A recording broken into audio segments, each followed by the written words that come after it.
Right, hello. I'll probably see if I can get the focus slightly better as usual. Use this webcam as the stream goes on, but it's not awful at the moment. Hopefully, people see that I'm on and about. What was I going to say quickly?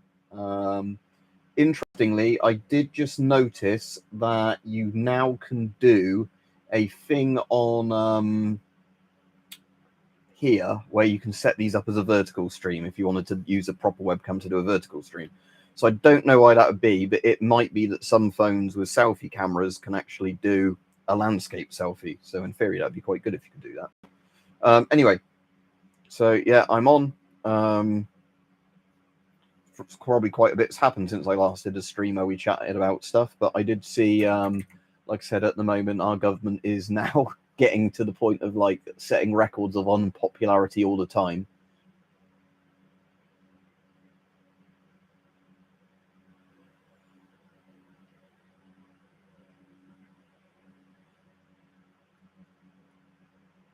Oh, a high-tech Russian factory is on fire, apparently. That's good. Like war factory, because, you know, being in a war and everything.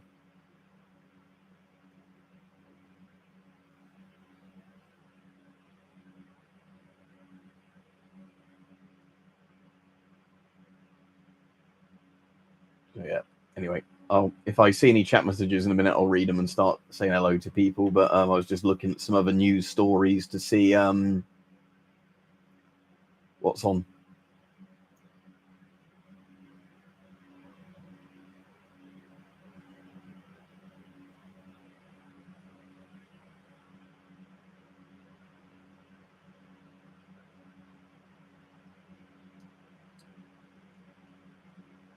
Right, no comments yet. Right.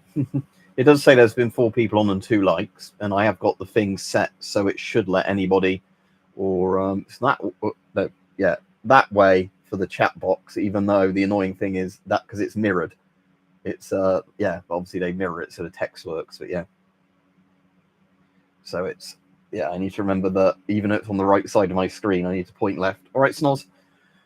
I need to point to the left side if ever I'm indicating something there, because it's like that is the mannequin is on that side of me, but so the chat box, although the chat box is physically behind the mannequin on the thing on my screen, again it's inverted, so it's that kind of weird thing where So yeah, I've not, like I said, I did a quick video today. I want to do some more this week, but I was quite busy with work last week and the weekend as usual. So you know, been a bit sort of tired out because of that. And I mean, again, tomorrow, I can't remember if I just said that, but yeah, at least tomorrow I'm only in half a day for a shift. So I'm hoping it's just a straightforward shift where I can go in, do my job, you know, and then leave, rather than having one of those days where you know, everything goes wrong, because sometimes that happens where, you know, you're trying to do something and Parker says, time for you to leave. Bye. Bye. But yeah, I don't know if he just came on and was like, what's this? And then left. But yeah. So that, like I said, that's one of the things I always annoys me with certain things, is just where you're on a nice simple day and it's, you know, one of those sod's law things of everything that can go wrong will go wrong.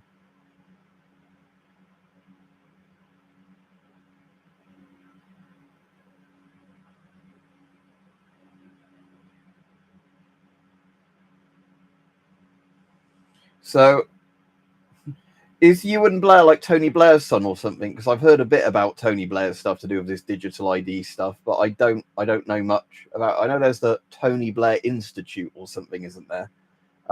Which is maybe see your papers. Yeah,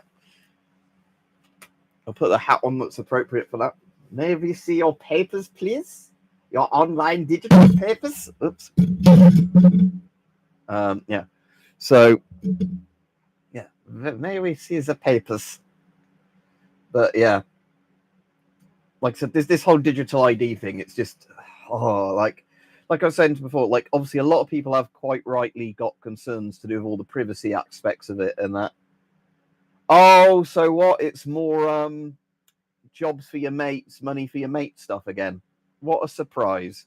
So yeah, they're doing something and the person providing the service is a family member or like relative, you know, all that sort of stuff, mates with somebody that's high up in the party, because So Blair's got fucking shares in it as well. Oh, this just gets better and better, doesn't it? But yeah. Oh, couldn't make it up. I'm gonna have a look. I'm gonna have a bit of a look into this now, Rolando Ratters, because like I said, I did hear a bit about you and Blair earlier, or Owen Blair, however that's pronounced. But like I didn't hear much about it because I think it was when I was like between, you know, somebody saying hello to me and whatever. And so you and Blair, or Owen Blair, however it's pronounced, digital ID. Let's have a look.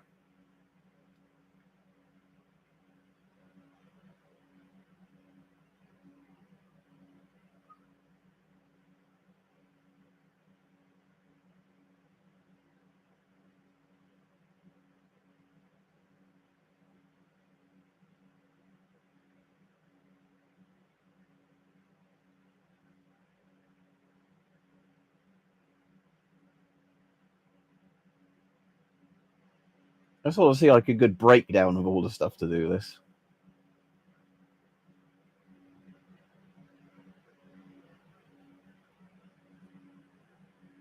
Yeah, I've just seen a thing about multiverse. That's what I'm looking into.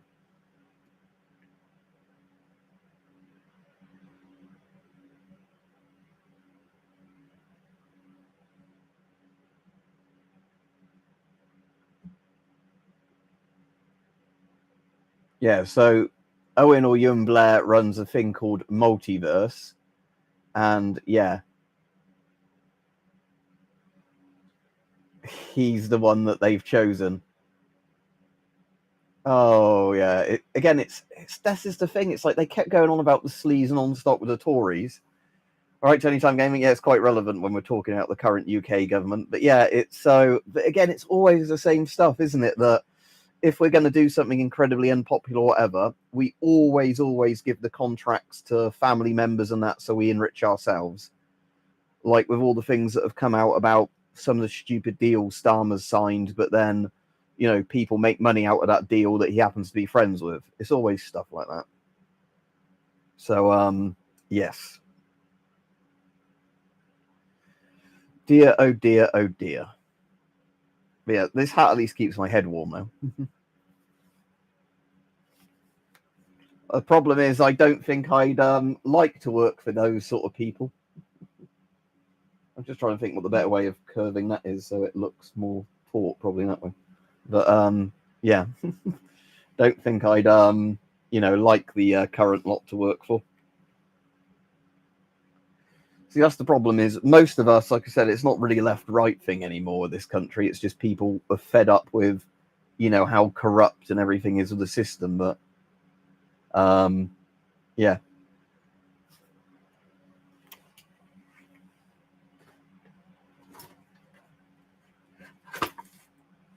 Could put a Piff helmet on. I don't actually know. That's actually quite a nice fit now. I'm bold this one.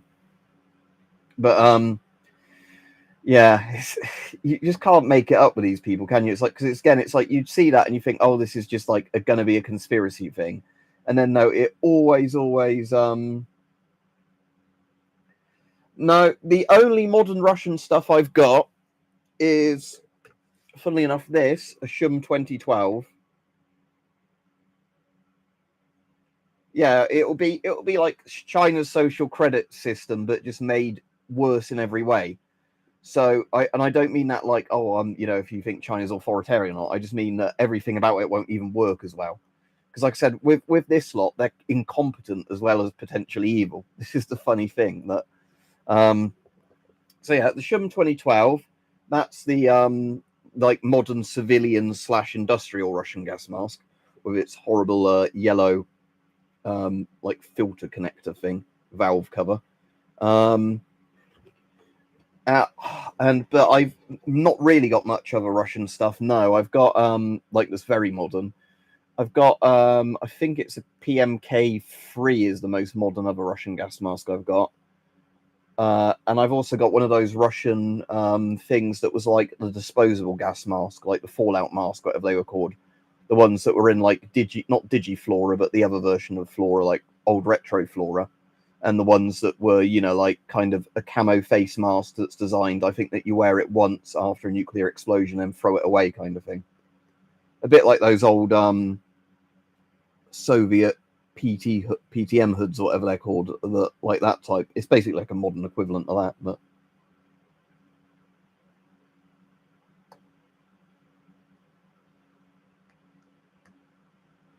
but yeah, I'm wondering if this sort of thing, if they'll do the thing of, oh, well, your social credit is too low, you can't vote in the election.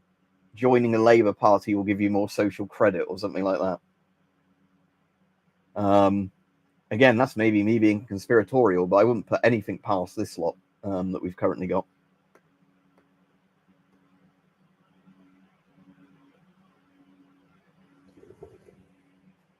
Oh, and I do finally have some new glasses in a week or two, because I got an eye test last Wednesday, because I hadn't had one in years, and they didn't send me a reminder thing for whatever reason, or it went in my spam folder or whatever. So I spent quite a lot of money, sadly, on glasses and that. But it does mean, because I wear glasses every day, it is kind of a thing I need. But yeah, that's the Shum 2012.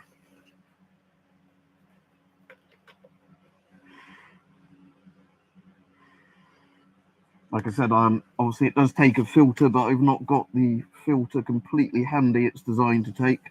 Can put the old GP5 filter on it. Well, it's actually not a GP5 filter, this one, it's a modern one, but this mask works better with GP7 style filters with the triangular tops.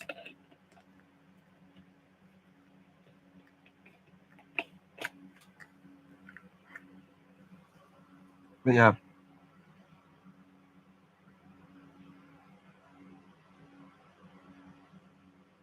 Yeah, you get M17s in the UK, but they're not very common.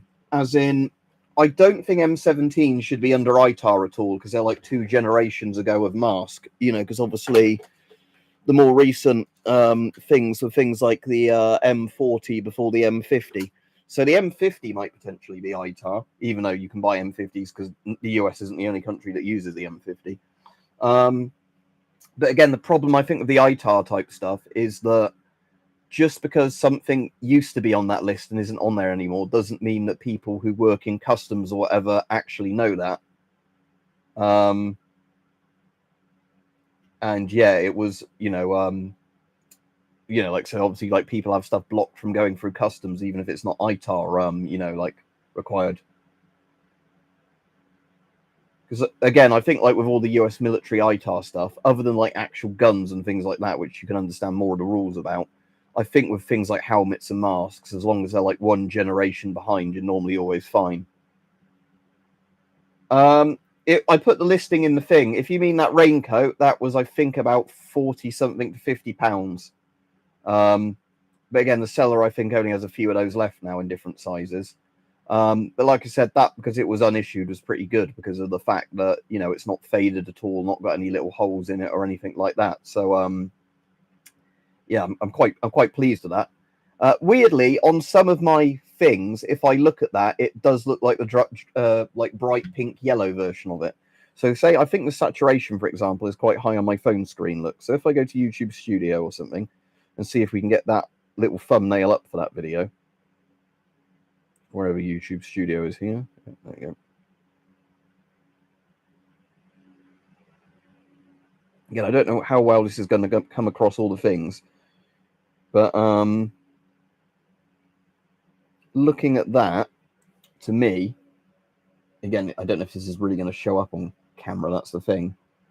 Once you put it through like one layer of looking at it on the screen with contrast and that, it looks a lot more yellow and pink again compared to brown and sort of tan or whatever it is. Let's see how, because I've got my screen saturation quite high on the PC, so I'm just going to have a look at the how it looks on the PC screen. Yeah, on my PC screen, it does look like the proper pink and yellow thing. So again, with Belgian Jigsaw, obviously, I think there is some of it that is based on, like, the saturation and contrast settings of a photo you've seen, and like if it's on the screen rather than the physical printout. But I think it was one of those camos that probably started off a lot brighter that, eventually they toned down a bit. And sadly now they're going to multicam, but like Germany did that with Flecktarn, where the earlier versions of Flecktarn from like the 80s and 90s were actually quite high contrast, and then later on it just became more of a muddy brown color. What, you on about GP5's rockwork? No, you can literally buy crates of GP5s. Because with the collapse of the Soviet Union, basically people just found stuff and, you know, took it. So yeah, he probably just bought it from somebody that was like, oh, I have entire crate of Soviet GP5 gas masks, comrade. Oh, M45s. Your comment didn't come through about M45s. But yeah, if somebody had a whole crate of M45s, that's a bit more suspect. I imagine. I don't know, but because M45s are a lot rarer, aren't they? Yeah, Tony Time. Like I said, it's just one of those really annoying things where, like, I can understand why, like, the first load of countries went to multicam originally, like America and Britain did, because again, our multicam's called MTP, and it's slightly different. It's basically like one of those legally distinct versions, so we didn't have to pay for a license for multicam. But the idea was, in Afghanistan, Britain and America found that, you know, lots of the country is very arid and rocky, sort of, you know, grey and yellow. And then you've got bits where you've got oasis grass and that are green. So if you gave guys desert camo, they were fine in some areas, but then stuck out the moment they got near any greenery. So the idea of multicam is that, you know, you can have one camo outfit that works all right in sort of deserty places and all right in woodland, but doesn't necessarily excel at anything. All right, Caesar? Yeah, I don't know now, though, why so many nations are thinking, oh, we've got to have, you know, only one camo to replace all of our old cool unique stuff, and it's got to be multicam. See, I wouldn't mind so much of these countries if, rather than getting multicam, what they did is get their old really cool camos and just do them in multicam colors. So like if you could get Belgian jigsaw and it's still the same like pattern, just in like, you know, browns and sort of mild greens, rather than it being, you know, in like the woodland colors. But sadly, no, everybody is just like, oh, just buy multicam. It's probably just very cheap in bulk. Right, Stalk of the All Lantern. All right, Rajiv. So yeah, but yeah, because that's what Germany did, and I don't know, sadly, if they're still going through with it. At one point, Germany was going to go to thank you. That's the frog style one. This one, that one, the British style one's behind me over there, and I've got a Viet Cong one somewhere in this room as well. The Viet Cong one is quite a bit smaller. And I don't mean because the people wearing it was smaller. I mean it's smaller just as in like it's a French one where they've reduced the brim on it, essentially, the Viet Cong one. Yeah, hang on a second. I'll put the proper British one on. Is that the Viet Cong one there? Or is that something else? No, that's something else there I'm looking at. I might actually have to reduce the oh yeah, this is a Velcro one, isn't it? Yeah, so I just need to tighten that Velcro up. Yeah, there's the proper British one. The yeah, that type of thing. Oh yeah, the problem is it's because I've shaved my hair. There's no hair padding out the seal in it. So yeah, I need to maybe get a paper clip or something with this one. I'll have to figure out how to do it. You know, I don't damage the lining, just so it pinches the lining. You know, like that. Because this one, if you've got a load of hair, is the right size. I wouldn't want the smaller one than this. But yeah, this is the large, extra large. But yeah, like I said, I'll probably just have to get some sort of what do you call it? Like I said, so you can do that a bit. But yeah, just get like some sort of band to tie the two bits together, because the Velcro doesn't go along all the way. Yeah, put like a little safety pin or whatever doing the back bit up, and then you've got the yeah, that. But are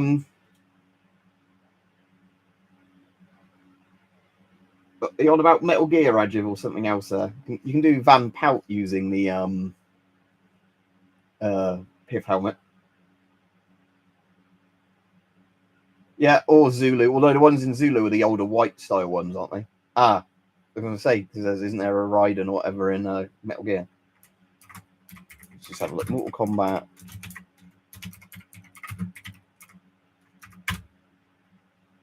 Oh yeah, but he's got like a straw kind of hat, hasn't he? The what was I going to say? Yeah, I suppose that one more was like that, but yeah, like the kind of Chinese rice paddy looking hat, that one.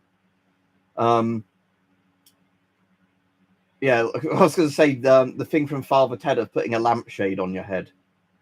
But yeah, I don't actually have any of those old-fashioned lampshades that look like the sort of Oriental peasant sort of little straw hats. Yeah, that's what I was, that's more what I was getting at, Rajiv. Like I said, it's more of a Van Pelt thing with this type one. But yeah, in Zulu, I think they had the white ones, didn't they? Because apparently that was a thing where originally these were always white, and I do have a white pith helmet somewhere like this, made by the same company, funny enough, that did this one. But later on, it became standard to make them khaki or like a brown khaki, however you want to say it, because obviously white shows up really obviously. So the idea became, actually have something that's kind of semi-camouflaged as opposed to just, bright white.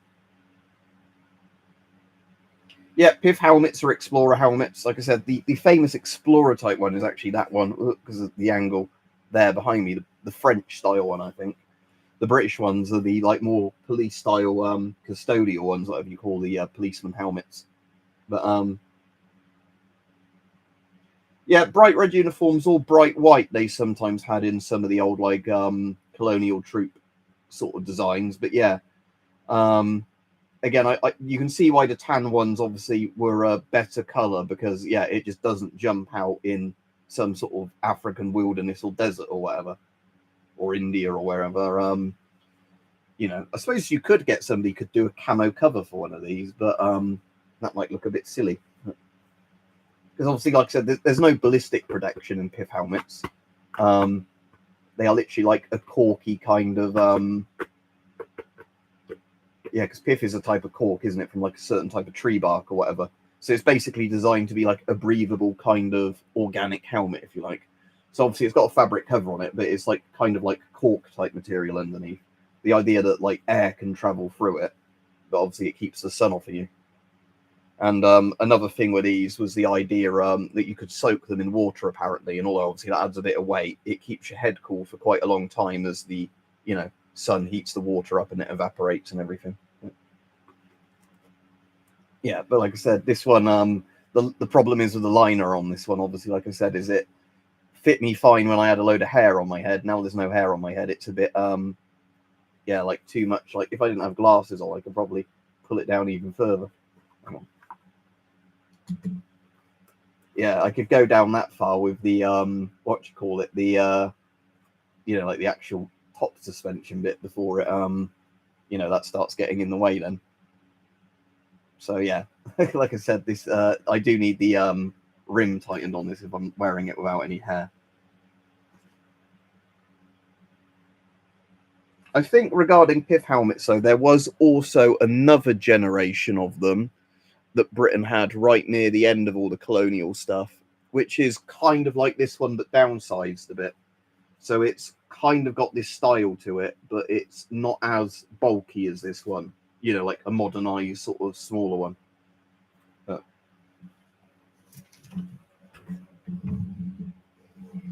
and obviously, oh, there's the Viet Cong one, or Vietnam one.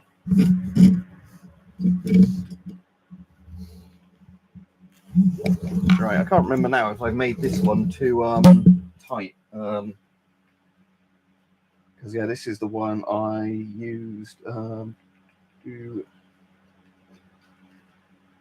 But no, I thought this was the one I tied up properly. Yeah, it's the one I used a cable tie on that bit, but I didn't do a cable tie on that bit, did I? That's fine.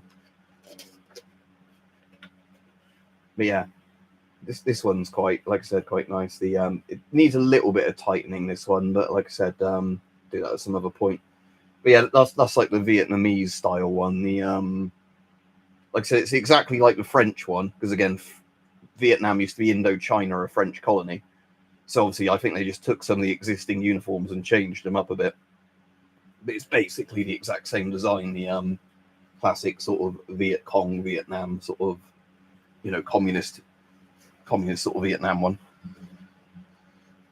But yeah, the problem with this is, like I said, I need to tighten the thing, but it's got one of those really awkward bits of string for tightening the webbing inside. So I suppose it probably pulls through that way. But yeah, it's another one where I might just get a cable tie and do that to adjust the liner, because as I said, it's just one of those ones where it's bloody awkward to re-thread these and everything because they're they've kind of got like one of those annoying little shoelace bits on it. That's a bit better, but yeah. So I like the British one's liner the most. It's just a case that doesn't fit me anymore. Yeah. Yeah, I'm all right, thank you. Like I said, I had a bit of time today. Oh, stop the microphone away. I had a bit of time today to do a stream and that. But yeah, the main like I say, the main issue at the moment has been having a lot of shifts at work. I spoke to you about that height privately, didn't I? Where the problem is at the moment, like I've been saying, is that, like, because obviously I'm not going to like say bad things about the company I work for online like that. But what I'm just sort of mean is that the problem I've got with my job, like a lot of places, I think at the moment is, you know, like to keep costs down, there's not really enough staff, and then you know, because there's not enough staff, everybody gets more of a workload, and then everybody gets a bit more burned out. So yeah, that and then I'm thinking, oh no, we're going to be up to Christmas in a couple of months when it's going to be really busy. Anything like that spins off a retail type stuff. Yeah, exactly. So yeah, like I said, that's the only problem I've got at the moment is to do with stuff like that. But for my birthday next month, I'm going away, and what would be really good, I'm going to, I think it's Cosford. Let me have a look. The one in Cambridge. No, is Cosford the one? Right, which is the one that's? Hang on.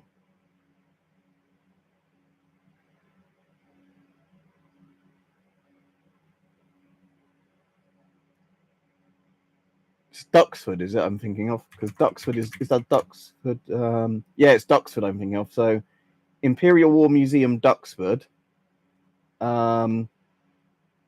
Because I think is it Duxford or am I getting confused? But the one that's got yeah, it is technically Imperial War Museum, but yes, they've got quite a few interesting planes there because they've got the American hangar. So they've got the SR-71 there, one of the SR-71s. They've got an A-10, B-52.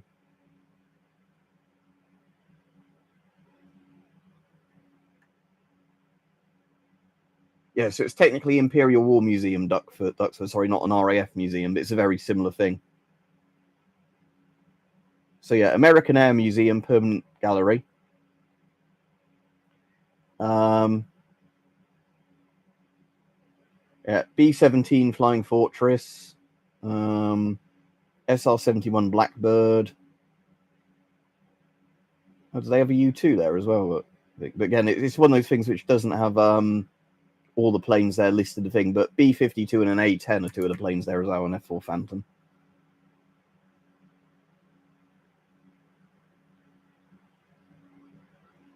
Yeah, cheers, thank you. Yeah, they do have Concorde there as well. Yeah, you're right. One of my friends was quite eager to see that. But yeah, what we're doing with this one is I'm going down with a couple of my mates to stay a couple of nights in an Airbnb, and then some other people we know are coming down for about one day and just staying in other places, you know, for a day or so. Because I did want to see some of Cambridge's other museums, because they've got a bit like Oxford, they've got you know, some good natural history museums and things like that. So there's quite a lot of, obviously, because it's a university city, there's loads of other museums there as well. So the sensible part of what we're doing there is going to be obviously museums in the day and then probably heavy drinking each evening. So, you know, should be quite fun. So that's what I'm currently looking forward to, you know, where I'm like, oh, I've got some time off work for that. Yes. And yeah, where we found the Airbnb that we've reserved, which looks quite good, is that it's one that's quite close in central Cambridge. So it's one where, you know, like it's in walking distance, even though, you know, it's got a garage for my mate who's driving us down there. It's one where you can, you know, walk to a lot of places without, you know, relying on getting a bus or whatever.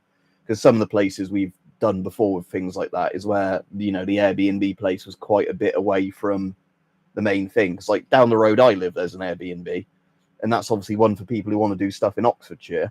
But then if they want to actually go into Oxford, they still have to get a bus, you know, like, you know, a 30-40 minute bus ride from the where that Airbnb is. So like I said, this one is actually like one that's actually in Cambridge, which sounds good. So yeah, that should be really good. But like I said, that's the main thing I've got that I'm looking forward to at the moment. Oh, when you said no Y2, do you mean no U2? Sorry. Yeah, Lancasters are always fun. But I suppose unless you live in Dresden, then they're not fun, or Hamburg. But yeah, I will put the one that unrelated to Keir Starmer's government. We need to check your digital IDs. And yeah, for the people who didn't see this, somebody brought up something very interesting earlier in the stream. And that was that apparently, because, you know, of all the government corruption and everything, it's Tony Blair's son that owns the fucking company that's going to be paid to do all the digital ID shit. You know, there's not a conflict of interest there at all, is there? Labour picking Tony Blair's son for something. So yeah, we'll have our equivalent of a social credit system that won't work, and all that, done by a family member of one of the previous prime ministers.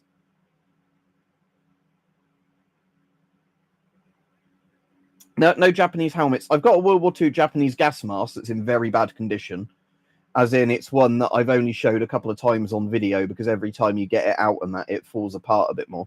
I'm just going to try that hat there again, the slouch hat, whatever it's called. Can't quite reach it. But I reckon that's still going to be way too small for me, even with my head shaved and no hair getting in the way.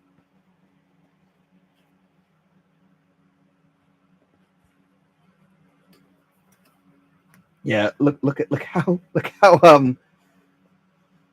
small this hat is compared to my head. I know I can unbutton that bit, but that's still not going to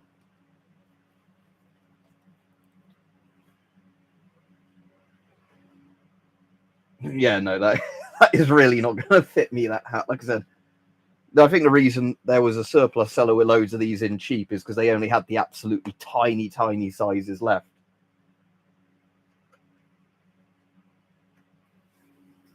So yeah, like I said, luckily this one's fine. Well, I don't think that's even got an adjustable thing yet, because 57. I'm normally at 57 centimeters on most stuff. So yeah, just to show you something funny, right? So this is a 57 centimeter communist hat, and that fits my head pretty well, and especially not where I've not got hair. Right, now to show you something with fucking British riot helmets, because I've complained about this before. You need to massively go bigger than the size they're advertised at working at for your head. So this one, see if it says the size on it. But this one, no. When I bought this one, I purposely went for one that was like something like mid 60 centimeters, because when I got a riot helmet before that was about 59 centimeters, and like I said, most of my hats are in 57. This is still really tight. Look, where I've got no hair, that is still really tight. Or an MKVD cap maybe for Kia, or like this Stasi style East German one. But yeah, so that's the thing I learned the hard way of a lot of British riot helmets, is if you know what your hat size is, for some reason they're nearly like 5 to 10 centimeters bigger than your actual hat size to get one that will fit you properly. And that seems to be a thing I've spoken to loads of people about. It's not just me. It seems like no matter what size you get, you have to size them up. So I don't know why, they advertise the circumference as whatever if it's smaller than the head. Because if it just said like small, medium, large, you could understand sometimes if they didn't fit very well. But when they specifically give a head circumference and then it's way too tight, like I said, because with one of the riot helmets I had, I actually had to, because I wanted to keep it. It was a bit like this one, but the previous generation. And like I said, I got in like 57, 58 because I thought that's what it would be for my head.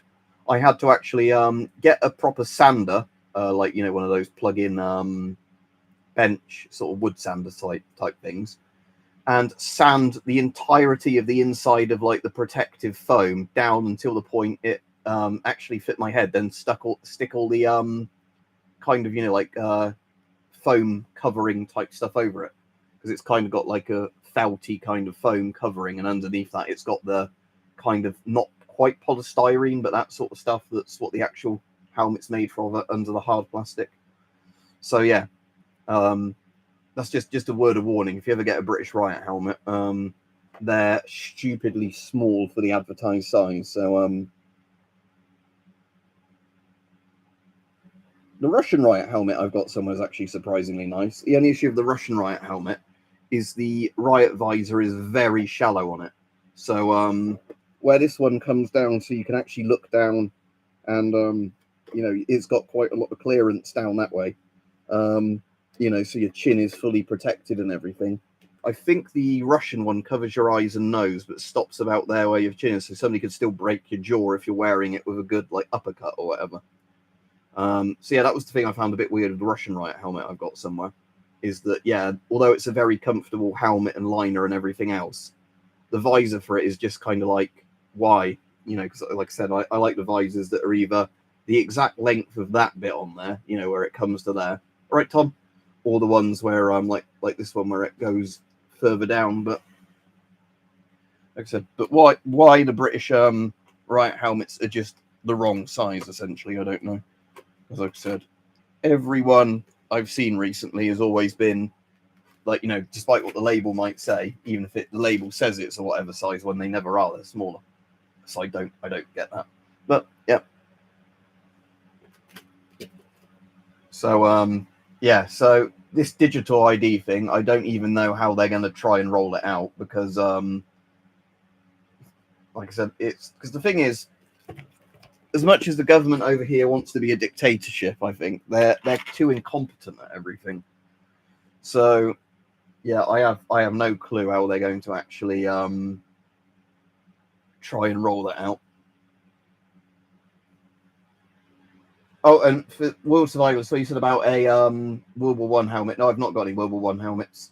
A lot of World War One stuff, because you have to preserve it well and that.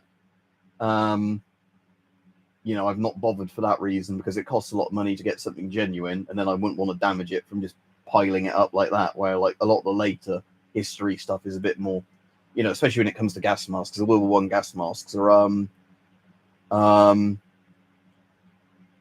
yeah, I know you already. Like I said, that's the thing I was sort of saying as well, Tom, to people is, like I said, it's getting to the point now where I think people are just going to start shooting at each other or whatever, rather than sadly trying to do things the civilized way.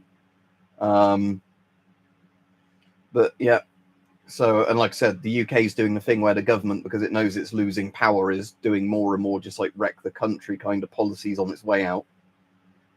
Right, in terms of helmets, the best helmet I've got is this one. Hang on.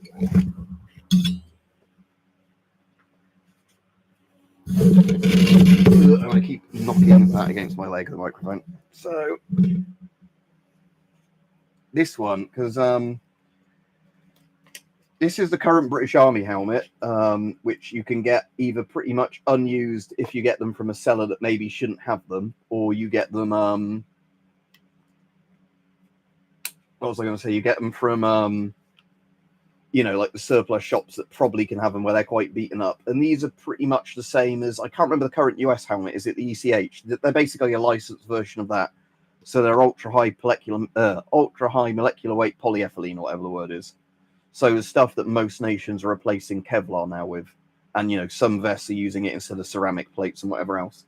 I've got the visor thing for that. And obviously the main thing I'd actually probably have this set up is with a nod setup.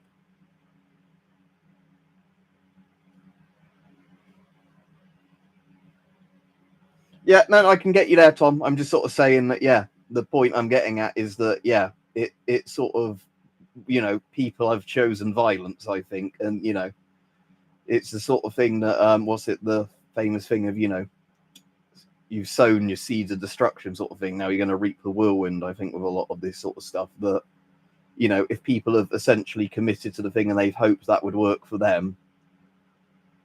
Yeah.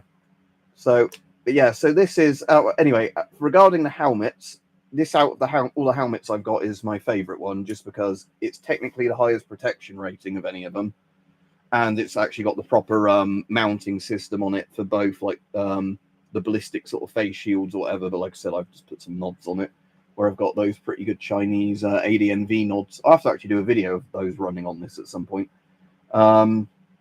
Otherwise, there's I can't remember if it's in this room or not. The British Mark 7 helmet that you can sometimes still get cheap surplus over here. They're pretty good, but they're quite bulky. And then Mark 6s, as like I've said before, are the ones where Mark 6 helmets are you can only get a Mark 6A, don't get a Mark 6 standard, because the Mark 6 standard is the one that literally does fuck all to protect you. It's a hard hat, not a proper ballistic helmet. The Mark 6A is like the rushed out one where they actually put Kevlar in it. But yeah, I should have a Mark 7 somewhere. But Mark 7s are pretty bulky helmets. That's the only thing I've heard people not like about them, is like compared to the profile of like the Stahlhelm, like, you know, modern US style ones, it's way bulkier than this in terms of the thickness of it, you know, and how much it overhangs. So again, I didn't find it uncomfortable.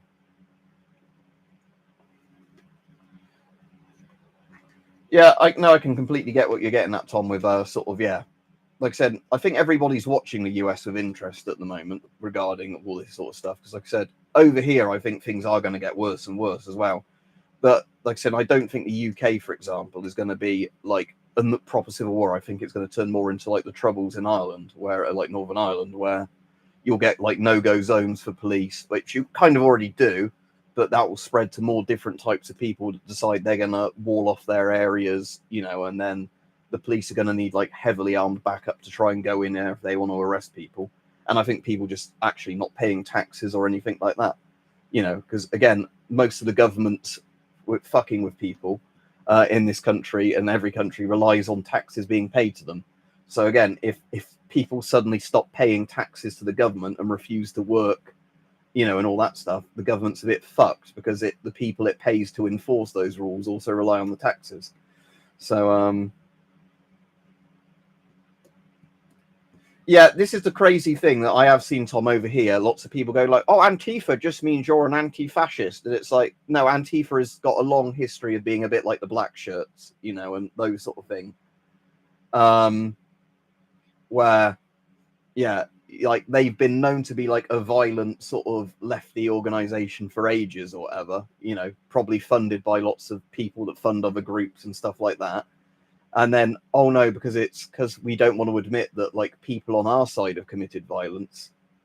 Yeah, it's anti-fascist action or something, isn't it? But yeah, they basically are the communist equivalent of like, you know, black shirts or whatever.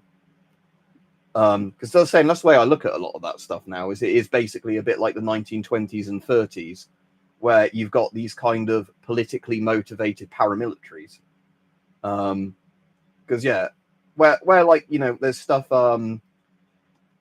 Yeah, didn't George Orwell say the fascists of the future would call themselves anti-fascists or something? But yeah, there's generally all those sort of things that yeah, but like I said, our media over here is definitely ones that for years have been completely disingenuous about like proper Antifa.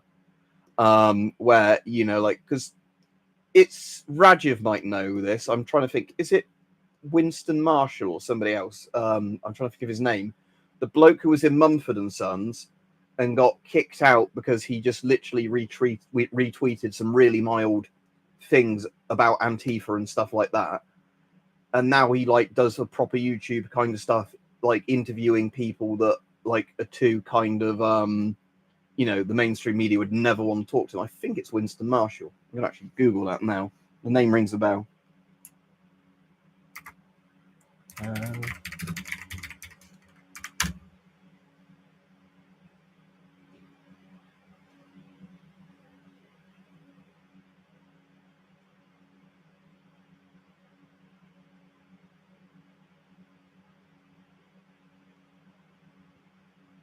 Yeah, I'm pretty sure it is Winston Marshall I'm thinking of.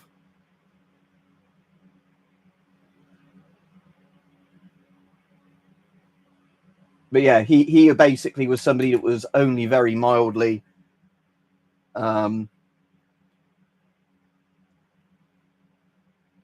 yeah, no, when I went to school, Rajiv, speaking about that, we had teachers that weren't meant to bring up politics, and they basically said about non-stop how you'd be racist if you liked certain things.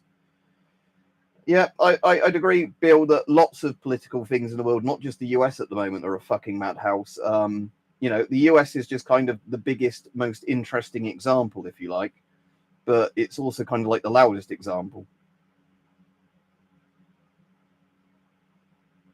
Yeah, exactly. And then obviously you even had the civil war of the CSA and the USA, or whatever, the United States and the Confederacy, where, yeah, it was originally not meant to be a big thing, you know, states that could work together, but states almost like independent countries. And then obviously it's got turned into now, you know, almost like a conglomerate sort of government bloc. And I don't know if this is the case of the US, but I know what ends up happening in lots of other countries where that happens is that states can't then look out for their own interest. So, you know, they're block voted out of being able to choose anything. You know, like, so even if they democratically try and get out of that system, you have things where like everybody else just vetoes them. So states can't even look out for their own interest. Because again, in the UK, you kind of have, although it's counties in the UK, but this seems to be a problem in loads of political things. Yeah, I would agree the whole globe has fucking lost it, or in the process of losing it. But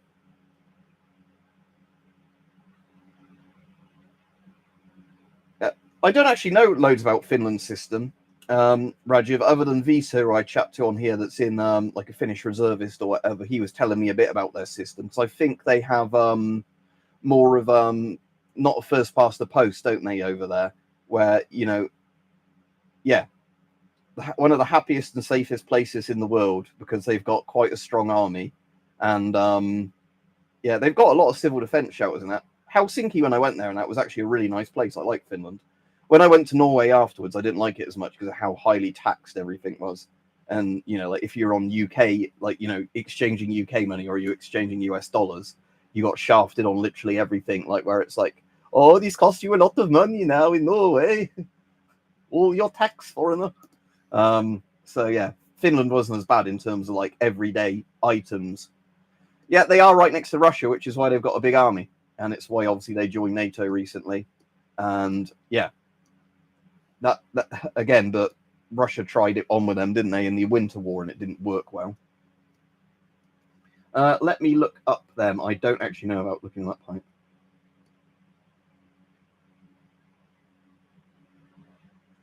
But yeah, I'd agree as well, if you're all about like the prison system, that our current prison system does not work in the UK, Rajiv.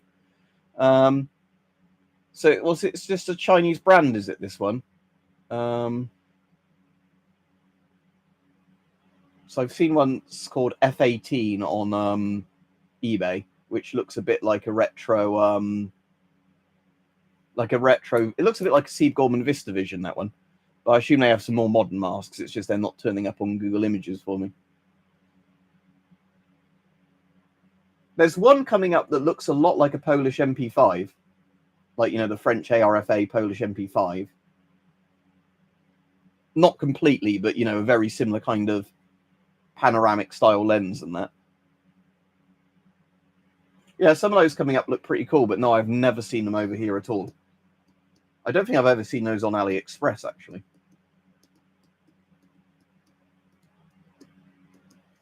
Yeah, speaking of masks, like I said, the most recent interesting Chinese mask, other than that one you sent me recently, like I said, is out I found on AliExpress anyway, was this one. If I can actually grip with it, I'm meant to be gripping. There we go. So this one is pretty comfortable, and it does have the typical Chinese industrial one thing where you can swap the filters around. We'll have to loosen the helmet now, but at least that's easy to do with this one. You just tighten that back and front bit. Yeah, like I said, this helmet does work with a lot of gas masks, even like the non-military style ones, just because of how the headband system works in it, with that little crank on the back for like a bicycle helmet for loosening and tightening it.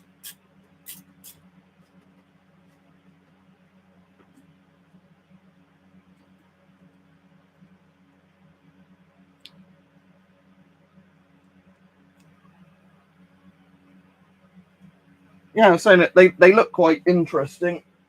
Because I know, at least with Japanese masks, nobody really seems to ever get their hands on them. I don't know if it's because they're like really restricted for export. But I know that's like one where people talk about Japanese gas masks and then like, you know, like more modern ones, not the old World War II ones, where, you know, you can see things like from the sarin thing from the like Tokyo sarin attack. And Tom's on, so that's relevant because they covered that on their channel. on 13 o'clock podcast, but you know, like the what's it, Jap cult that did the sarin, or like the botched homemade sarin onto the Tokyo Underground. There's loads of pictures there of like the Japanese soldiers with all the CBRN gear on.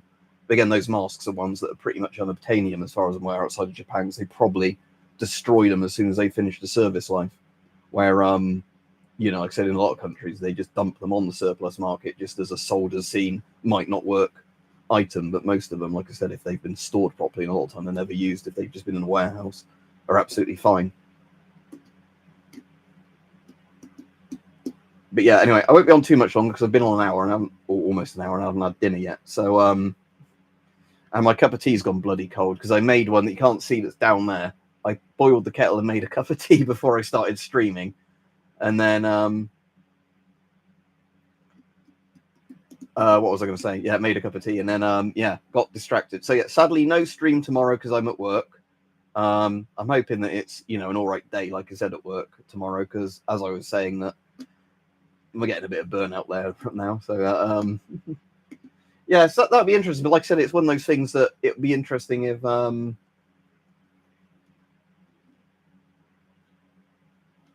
yeah, again, I can completely understand that, Tom, because again, this is the problem in the UK, that if somebody is a violent offender or whatever in the UK, or a rapist or whatever, which we're having a lot of problems with, they barely get punished in the criminal justice system and let back out. Why are they not going to keep committing crimes?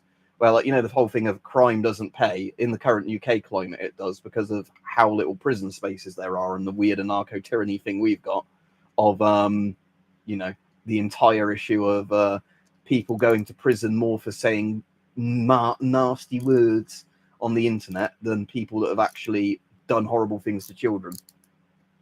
Oh, thank you very much, Hype. Yeah, it'll be very interesting in seeing that. But yeah, right. Anyway, I'm gonna maybe rewarm my cup of tea and see if it's not absolutely disgusting, or just knock it back cold. Because again, coffee I don't mind cold, tea I don't like. Again, iced tea's a bit different than just tea that's gone cold because it's been sat in the mug for too long. And then yeah, I need to have dinner.